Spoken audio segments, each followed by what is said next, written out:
Minister కాబట్టి వారి notice తీసుకొస్తున్నా అధ్యక్ష. ఇక తర్వాత చెప్తా ఉండు రాజుబాయి నువ్వు పట్టింది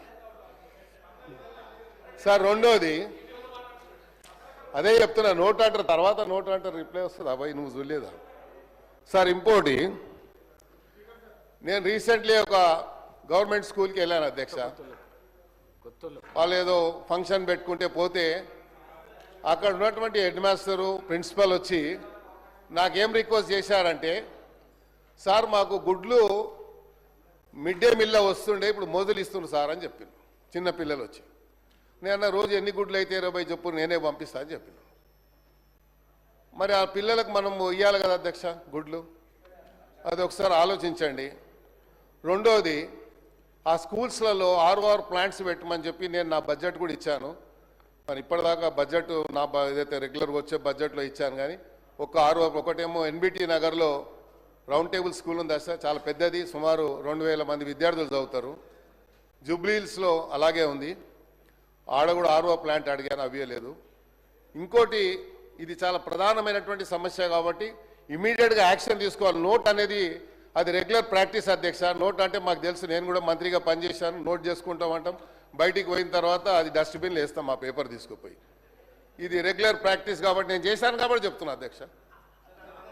నేను వాళ్ళని ఎవరిని బ్లేమ్ చేస్తలేను. ఇప్పుడు నాకు ఎవరు చెప్పాల్సిన అవసరం లేదు, నాకు తెలిసి ఏం మాట్లాడాలో. అందరికంటే సీనియర్ ఎమ్మెల్యే నేను సార్. ఇంకోటి, ఈడబ్ల్యూఎస్ కాలనీ నేను మినిస్టర్ ఉన్నప్పుడు ఫౌండేషన్ నుంచి కాలనీ కట్టించాను.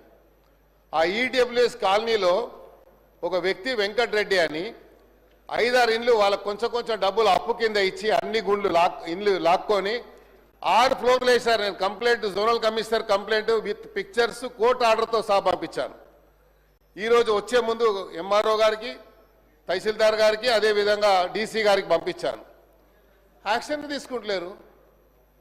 ఈడబ్ల్యూఎస్ కాలనీ అది పర్మిషన్ ఎలా వచ్చింది? ఇక్కడ కిట్టుకు ఏంటంటే మా దగ్గర ఉన్న టౌన్ ప్లానింగ్ ఏసీపీ చిన్న పేపర్స్ పెట్టుకున్నారు. మొన్న ముఖ్యమంత్రి గారు చెప్పారు వారి కన్సర్న్తో. అలాంటి వాళ్ళు ఏం చేస్తారు, వాడే సొంతగా స్క్రీన్ ప్రింటర్ దగ్గరకు పోయి పేపర్ తీసి ఇక్కడ ఇల్లీగల్గా కన్స్ట్రక్షన్ ఫోటో తీసి అది సీసీపీకి ఒకటి ఏసీపీకి ఒకటి పంపిస్తాడు. దీని మీద యాక్షన్ తీసుకుంటారు. మళ్ళీ వాడు కాంప్రమైజ్ అయిపోయి బిల్డింగ్ కట్టేస్తాడు. ఇది నడుస్తుంది కాబట్టి దయచేసి మీ సీరియస్ మ్యాటర్స్ ఇవి కాబట్టి ప్రభుత్వం తీసుకురావాలి బాధ్యత ఉంది కాబట్టి చెప్తా ఉన్నాను. మీరు అదే నోట్ చేసుకుంటారు, రెగ్యులర్గా చెప్తారు కాబట్టి అది మీ ఇష్టం, నేనేం దాన్ని చెప్పలేను. కాబట్టి ఇలాంటి ఎవరైతే సోషల్ మీడియాని మిస్యూజ్ చేసుకొని ఇలాగా అందరినీ బ్లాక్మెయిల్ చేస్తూ ఉన్నారు, ఇది చాలా హైదరాబాద్ సిటీలో చాలా పెద్ద ఎత్తున నడుస్తుంది. బిల్డర్స్ని చేస్తున్నారు, అట్ ద సేమ్ టైం డిపార్ట్మెంట్లో ఉన్నటువంటి జిహెచ్ఎంసీ అధికారులు అయితే వణికిపోతారు వాళ్ళతో. ఎమ్మెల్యే ఫోన్ చేసినా, మినిస్టర్ ఫోన్ చేసినా భయపడడు, కానీ